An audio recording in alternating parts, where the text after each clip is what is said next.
British monarch, but also a symbol of the country's rich history and culture. But what exactly makes Buckingham Palace worth so much money? And also, what secrets lie behind its walls? Well, stay with us as we take you on a journey inside Queen Elizabeth's $5 billion Buckingham Palace and reveal some of its most fascinating secrets. But first, let's take a little detour to bring you up to speed about the palace itself.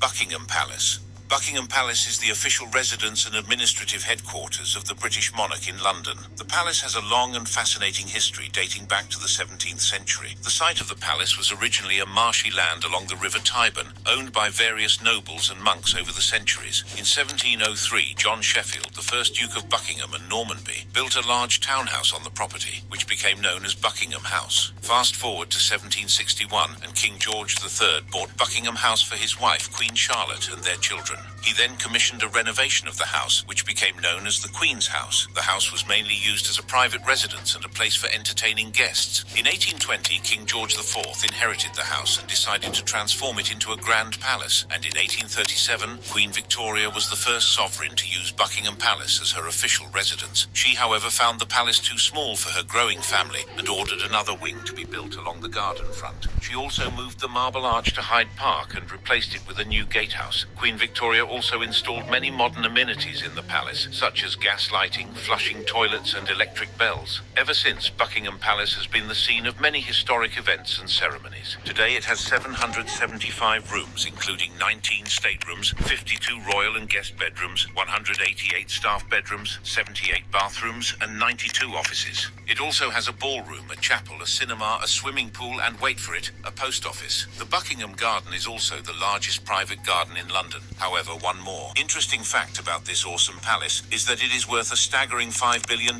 Yeah, you heard that right. Each year, during the majority of July to October, the staterooms, which is where official and state events are held, graciously open their doors to the public. With that said, let's now take a trip through this exquisite palace to reveal some of its most fascinating secrets, and of course, the most expensive things owned by the late monarch, Queen Elizabeth II. The 2-penny blue Mauritius stamp. Buckingham Palace has a collection of stamps from around the world, including one of the most valuable and rarest postage stamps in the world, the 2-penny blue Mauritius stamp, also known as the twopenny blue. This stamp was issued by the British colony of Mauritius in September 1847, along with an orange-red 1-penny stamp. Both stamps had the words Post Office on them, which was later changed to Post Paid on subsequent issues. The 2-penny blue stamp is part of the Royal Philatelic Collection, which belonged to Queen Elizabeth II and is housed in a special room at the palace. The Queen was also the 5th monarch to inherit the Royal Philatelic Collection. The 2-penny blue stamp features the profile head of Queen Victoria, engraved by a local artist named Joseph Osmond Barnard. He based his design on the British stamps of the time, but gave them a distinct primitive character. Only 500 of each value were printed from a single plate, and many of them were used to send invitations for a ball hosted by the wife of the governor of Mauritius. This stamp is so rare that only a few dozen are known to exist today, and they are highly sought after by collectors. One of the places where you can see an original 2-penny blue stamp is at Buckingham Palace, the London residence and administrative headquarters of the monarch of the United Kingdom. The Mauritius Post Office postage stamps have earned their place as some of the world's most prized treasures, thanks to their inclusion in the esteemed collections of renowned stamp enthusiasts such as Sir Ernest de Silva, Alfred F. Lichtenstein, and many others. So over the years, their value skyrocketed, rendering them treasures of unparalleled worth in the philatelic world. In fact, back in 1904, King George V made history by acquiring an unused blue 2-pence post office stamp at an auction, setting a remarkable world record with a winning bid of £1,450. Adjusting for inflation, that impressive sum would equate to approximately £170,000 in the year 2021. Also, in 2011, the most recent auction of one of these stamps saw it sell for approximately £1.05 million, which translates to an astonishing $1.7 million. As of today, a mere 26 specimens of the Mauritius post office stamps remain in existence, comprising 14 1-penny stamps and 12 2-penny stamps. The 2-penny blue stamp is valued at £2 million in a collection worth worth more than £100 million, it is considered to be a masterpiece of philately and a symbol of Mauritius's colonial history. The collection is not open to the public, but it is sometimes displayed at exhibitions or lent to museums. The mosaic Fabergé egg. Queen Elizabeth's Fabergé collection has more than 600 pieces, with one of the most iconic of all being the mosaic Fabergé egg. The mosaic Fabergé egg is a masterpiece of jewelry and art that was created by the famous Russian jeweler Peter Carl Fabergé in 1914. It is one of the most intricate and expensive Fabergé eggs ever made. The mosaic Fabergé egg was commissioned by Tsar Nicholas II of Russia as a gift for his wife, Tsarina Alexandra Feodorovna, for Easter celebrations in 1914. It was the last egg that the couple received before the outbreak of World War I and the Russian Revolution, which would end their reign and their lives. The egg is a symbol of their love and their family, as it contains a surprise inside. The egg is made of platinum and gold, and it is divided into 5 oval panels with diamond and gold belts. The panels are decorated with a mosaic design of flowers made of diamonds, sapphires, rubies, emeralds, topazes, and garnets. The mosaic pieces are so small and precise that they resemble needlework or tapestry. At the top of the egg there is a moonstone that reveals the year 1914 and the initials of the Empress in Russian characters. The surprise inside the egg is a removable miniature gold frame with relief profiles of the Tsar's children, Olga, Tatiana, Maria, Anastasia, and Alexei. The frame is enameled with a sepia basket of flowers and the names and the year of each child. The frame rests on a gold stand in the shape of the royal crown and can be removed from the egg by gold clips. The portraits are made of grisaille enamel, a technique that uses different shades of grey to create a realistic effect. The mosaic Fabergé egg is one of the few Fabergé eggs that survived the turmoil of the Russian Revolution and remained intact. It was confiscated by the Bolsheviks in 1917 and sold by the Antiquariat, the Soviet agency in charge of selling confiscated treasures. The egg was then later sold to King George V and Queen Mary of England for £250 in 1933. Following this purchase, the egg became part of the royal collection and was inherited by Queen Elizabeth II in 1952 when she became the Queen. The mosaic egg continues to be a cherished part of the royal collection. The egg also graced a public exhibition from July to October 2011 as a highlight of the Royal Fabergé Showcase during Buckingham Palace's summer opening alongside other Fabergé eggs. Art collection. The art collection of Queen Elizabeth II is one of the most impressive and valuable in the world. In fact, the Queen's Gallery at Buckingham Palace houses an abundance of priceless art, constituting the most extensive privately owned collection in existence. Comprising a staggering 1 million objects, this extraordinary collection encompasses a unique diversity of treasures. Among them are 7,000 paintings and more than 150,000 works on paper, including 30,000 watercolors and drawings. Additionally, there are around 450,000 photographs, along with a rich tapestry of 700,000 art pieces, ranging from furniture, ceramics, and textiles to carriages, weaponry, jewelry, and more. This vast assortment also includes clocks, musical instruments, tableware, plants, manuscripts, books, and sculptures. The history of the Queen's art collection can be traced back to the 16th century, when King Henry VIII began to acquire artworks from Europe and beyond. However, the most significant period of expansion was during the reign of King Charles I,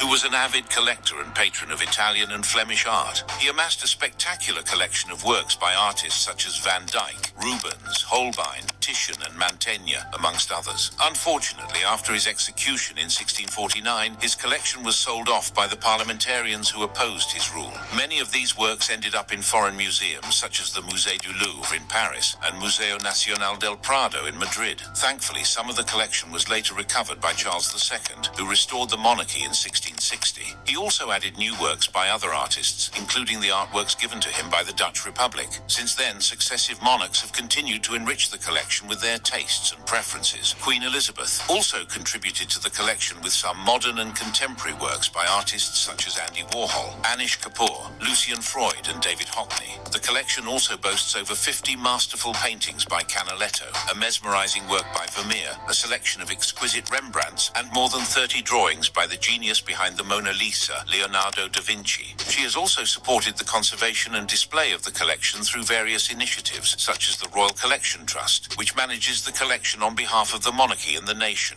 The worth of the Queen's art collection is difficult to estimate accurately because it is not for sale and it has no market value. However, some experts have suggested that it could be worth around £10 billion or more based on its size, quality, rarity, and historical significance. Approximately 3,000 objects are presently on loan to museums worldwide, while numerous others find temporary homes in exhibitions on a rotational basis. Jewelry collection. Queen Elizabeth amassed a vast and valuable collection of jewelry, crowns, tiaras, and other precious items that reflected her taste, heritage, and style during her reign. Some of these pieces of jewelry were passed down through generations, like her engagement ring and tiara.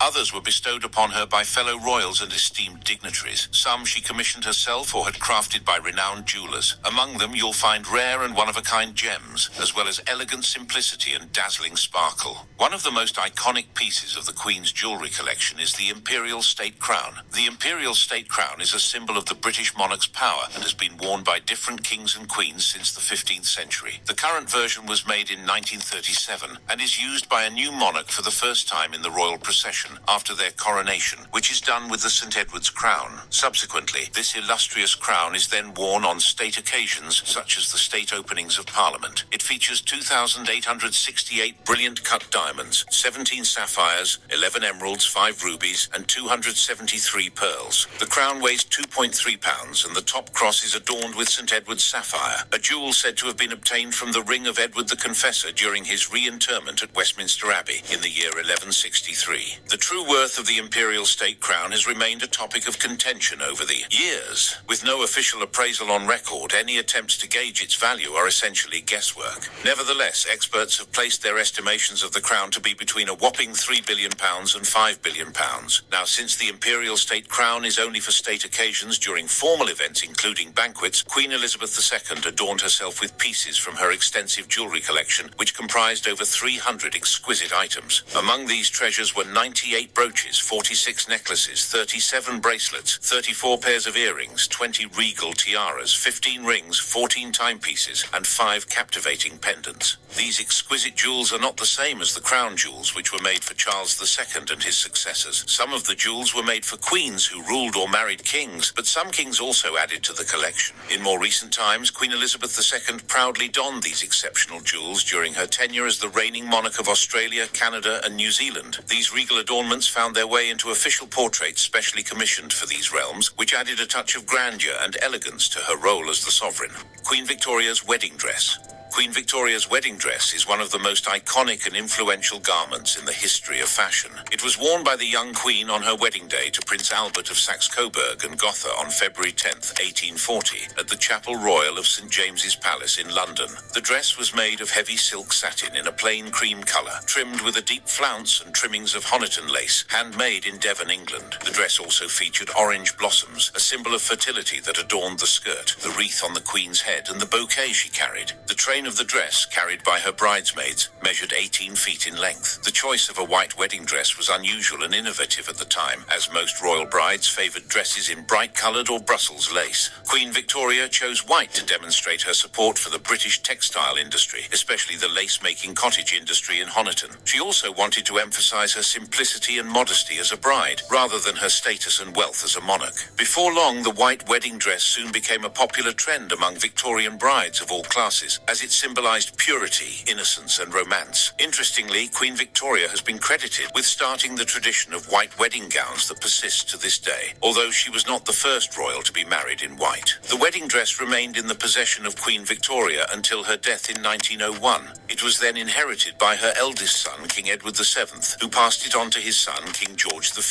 The dress was then passed down several generations until it was inherited by Queen Elizabeth II. Queen Victoria's wedding gown is no doubt a part of the royal family's heritage and history, and it has been passed down from monarch to monarch for over 180 years. Eardley Norton's astronomical clock. Eardley Norton was a renowned clockmaker in London in the 18th century. He was known for his innovative and complex clocks, especially his astronomical clocks that displayed various celestial phenomena. One of his finest works is an astronomical clock that he made for King George III in 1765, who was an avid collector and patron of horology. The clock is now part of the Royal Collection Trust and is displayed in the library of Buckingham Palace. The clock has 4 unique sides, each showing different aspects of time and astronomy. The front dial shows the time of day on a 24-hour dial with hands for mean and solar time. At the heart of this remarkable timepiece, a painted landscape adorned with figures captures the sun's journey across the sky, while a small dial simultaneously keeps track of time at 30 locations across the globe relative to Greenwich mean. The hour hand completes a full rotation every 24 hours, while the minute hand revolves once an hour, either ahead or behind the equation hand depending on the date. And to ensure precision, the landscape rises during winter and lowers in summer, ensuring the sun consistently rises and sets at the precise time for that day of the year. At the pinnacle, a lunette meticulously records both the date and the month, which does not yet complete this ingenious display of timekeeping artistry. Coming to the left side dial, this side of the clock shows the date on a large revolving dial in the center below 3 smaller dials. On the upper right, you can see which day of the week it is. In the middle at the top, there's a dial showing the month. Meanwhile, on the left, a dial controls how everything moves. This control system works from a plate positioned at a 90-degree angle to the main plates. The transfer of time happens through gears that power the back dial, which, interestingly, shows the age and phases of the moon and high and low tides at 32 seaports. The moon is represented by a globe in the arch. The tide, on the other hand, is indicated by a silver-painted wave that rises and falls according to a complex mechanism. Lastly, there's the right side dial that shows an orrery, or a model of the solar system. This side of the clock shows the position of the planets in their orbits according to the system of Copernicus as they move around their orbits. Eardley Norton's astronomical clock is beautifully housed in a mahogany case with silver and enamel dials and mounts. It has a 3-train fusee-driven movement with a dual deadbeat escapement and an unusual offset crutch arm. The clock also features a pendulum at the back of the clock behind the back dial. This one-of-a-kind clock is considered one of Norton's masterpieces and, of course, one of the most sophisticated astronomical clocks ever made. 200 Lorna bags. Queen Elizabeth II was one of the most influential and iconic figures of the 20th and 21st centuries. Among the many elements that defined her royal look, one of the most recognizable was her handbag. The Queen was rarely seen without a Lorna London purse hooked on her arm, whether she was attending a state visit, a royal tour, or a birthday celebration. She treated her handbags like an appendage, permanently in view whatever the occasion. The Queen also often had it with her while strolling through Buckingham Palace's corridors or relaxing on the sofa to watch television. Lorna London is a British luxury leather goods company that was founded by Sam Lorna in 1940. Lorna specializes in making elegant and classic handbags with fine craftsmanship and quality materials. The company received a royal warrant in 1968, which meant that it was officially recognized as a supplier of goods to the royal family. In fact, Queen Elizabeth is reported to have received her very first Lorna bag from her mother, Queen Elizabeth the Queen Mother, in the 1950s. She was impressed by the design and durability of the bag and soon became a loyal customer of the brand. She commissioned Lorna bags via her personal advisor and senior dresser, Angela Kelly, who would select the styles and colors that suited the Queen's outfits and preferences. The Queen had 2 favorite models of Lorna bags, namely the Royale and the Traviata. The Traviata costs more than $2,550, while the Royale comes in at the price of $2,242. She particularly favored these models thanks to their long handles. These bags were of patent leather, with every bag taking about 8 hours to make. They also came in various bright colors, but Her Majesty always preferred the black patent styles. The Queen liked to match her bags with her hats and coats, creating a coordinated and colorful look. She also liked to have some custom features on her bags, such as longer handles to avoid creasing her gloves, silk linings to match her outfits, or extra pockets to store her personal items. The Queen's handbags were not just accessories, they were also tools of communication. The Queen used her bags to send subtle signals to her staff and guests, indicating when she wanted to end a conversation or leave an event. For example, if she placed her bag on a table, it meant that she wanted to leave within 5 minutes, and if she dropped her bag on the floor, it meant that she wanted to be rescued from a boring or unpleasant conversation. Well, that's a secret code I would love to have handy for my next outing with my friends. The Queen's handbags were also repositories of secrets. The Queen never revealed what she kept inside her bags, but some sources have speculated that she carried some essential items, such as a compact mirror, lipstick, a handkerchief, some mints, a fountain pen, and her reading glasses. She also reportedly carried some more unusual items, such as a portable hook to hang her bag under tables. Although the actual worth of the Queen's collection of Lorna bags is unknown, it is estimated to be worth around £400,000, based on the average price of £2,000 per bag. Just like the late monarch herself, her bags were witnesses to some of the most important events and moments of her reign, such as meeting world leaders, visiting foreign countries, and celebrating milestones. The Queen's collection of Lorna bags is no doubt one of the most remarkable. Her bags were more than just handbags. They were companions for life. The Royal Garden.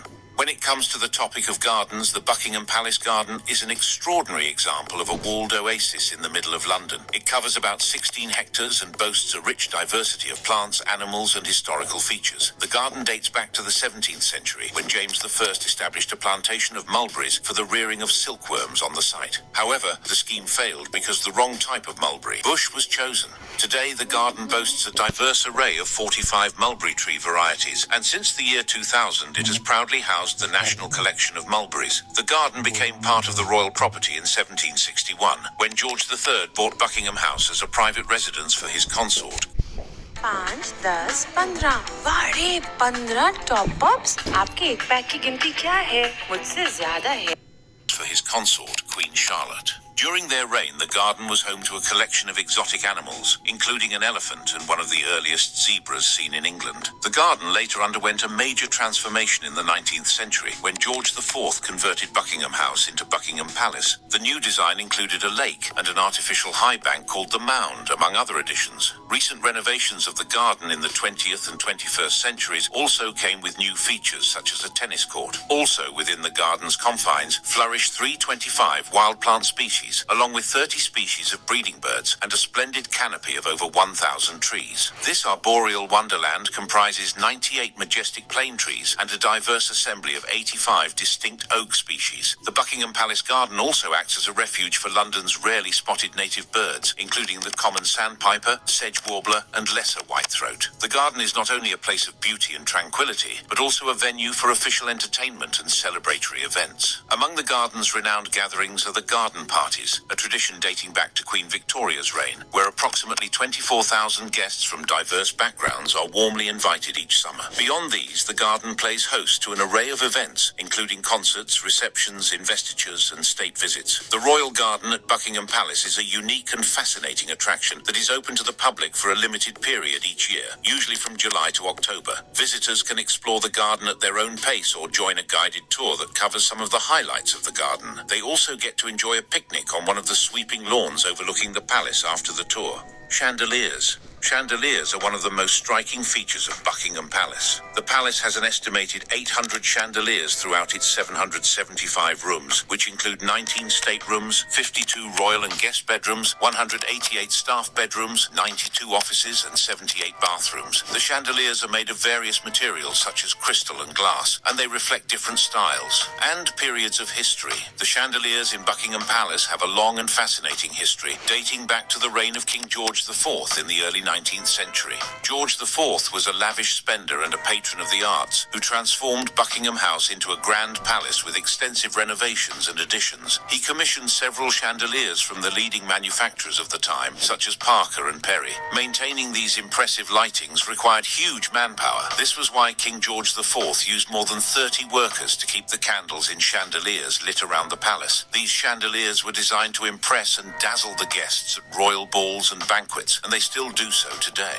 One notable set of chandeliers in Buckingham Palace are those in the throne room, which was also created by George IV as a setting for his coronation banquet in 1821. The throne room has 7 chandeliers that give off light equivalent to 3,000 candles. Other rooms in Buckingham Palace are also decorated with exquisite chandeliers. These light fixtures are also subject to regular maintenance and cleaning, which is a challenging and time-consuming task. The palace has a team of experts who take care of the chandeliers, using special techniques and equipment to ensure their safety and preservation. But thankfully, cleaning them is getting easier by the day. For example, the glass pieces are now modernized so that they can be effortlessly controlled using a remote. This allows them to be conveniently lowered and raised for cleaning purposes. The chandeliers in Buckingham Palace are not only beautiful objects, but also valuable assets. According to some estimates, the total worth of the chandelier collection in the palace is around millions of dollars. This figure is based on the rarity, quality, and historical significance of the chandeliers, as well as as their size, weight and number of pieces. Queen Victoria's Gold Piano.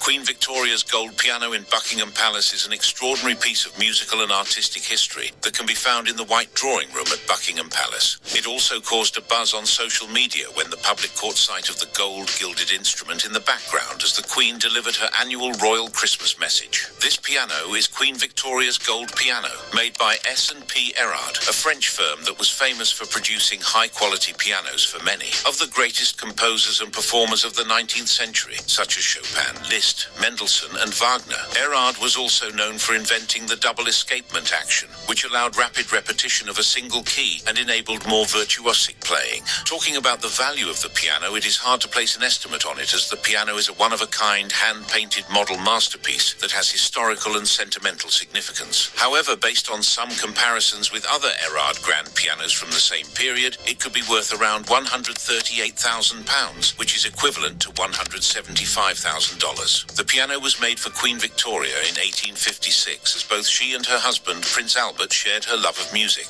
They often played duets together on the piano and hosted musical guests such as Felix Mendelssohn, who was one of the Queen's favourite composers. Though the piano is not a standard model, it is a unique creation that tells tales of royal taste and style. It is made of mahogany, satin wood and pine, with brass and gilt bronze mounts. The case is gilded with gold leaf and painted by François Théodore Rochard, a miniature painter who worked for the royal family. The paintings depict cherubs and monkeys playing musical instruments and causing mischief, a style known as singerie. With the unique features and decorations on Queen Victoria's piano, it is safe to say that its price estimate does not take into account the artistic value of the paintings and the gilding, nor the royal provenance and association. Therefore, the actual value of the piano could be much higher. Royal Corgis. The Royal Corgis were the Pembroke Welsh Corgi dogs owned by Queen Elizabeth II and her parents, King George VI, and Queen Elizabeth, the Queen Mother. The Queen was very fond of Corgis since she was a small child, having fallen in love with the Corgis owned by the children of the Marquess of Bath. And throughout the years 1933 to 2018, the late monarch owned at least one Corgi. She also owned more than 30 Corgis from her accession in 1952 until she died in 2022. The Royal Corgis gained worldwide fame and came to symbolise the British monarchy. Even in their passing, these beloved dogs left an enduring legacy, with their images immortalised in various forms of art, including statues, professional photographs and paintings. The first Royal Corgi was Dookie, who was brought home by King George VI in 1933. In fact, a photograph from George VI's photo album shows the late Queen when she was just 10 years old with Dookie and another early favourite Corgi named Jane at Balmoral. Following the death of Dookie at the start of World War II and Jane's death after she was accidentally run over and killed in 1944, Susan became the first Pembroke Welsh Corgi to belong solely to Elizabeth and also became the foundation of a royal breeding programme. She received this new Corgi as a gift on her 18th birthday in 1944, the same year Jane died. The dog was officially registered as Hickathrift Pippa, but everyone knew her as Sue, a name that eventually morphed into Susan. The bond between Susan and Elizabeth grew so strong that Susan joined the princess on her honeymoon with Prince Philip, concealed under blankets in the royal carriage. As an additional expression of her love for her pets, Queen Elizabeth also went as far as personally overseeing a programme of Pembroke Welsh Corgi breeding at Windsor Castle. Her Majesty's meticulously bred, purebred puppies proudly bore the Windsor Kennel name as part of their moniker, and interestingly, Susan became the ancestral matriarch to all of Queen Elizabeth's Corgis. The Queen's Corgis were not only her pets, but also her companions and confidants. They accompanied her on official trips, stayed with her at various residences, and greeted guests and dignitaries. The Corgis also relished their privileged life within Buckingham Palace, where they had a specially designed room dedicated to their comfort, famously referred to as the Corgi Room. In addition to this, the dogs had a disciplined regimen for their meals, health and grooming. They were served in their own dishes, approved by veterinary experts, and even had their own wicker baskets. The Royal Corgis were nothing short of celebrities, as they featured in various media and cultural events. They appeared on magazine covers, stamps, coins and television shows. 3 of the beloved Royal Corgis were also part of the opening ceremony of the 2012 London Olympics, where they escorted the Queen and James Bond to a helicopter that supposedly took them to the stadium. Besides her human family, Elizabeth is survived by 2 Corgis, a Cocker Spaniel and a Dorgie. Which of these historical items in Queen Elizabeth's $5 billion Buckingham Palace do you find the most interesting? Tell us your thoughts in the comments. Also, for more captivating videos like this, click on one of the cards currently displayed on your screen. A researcher found that men over 45 who don't have erection problems have a little bathroom habit they do before getting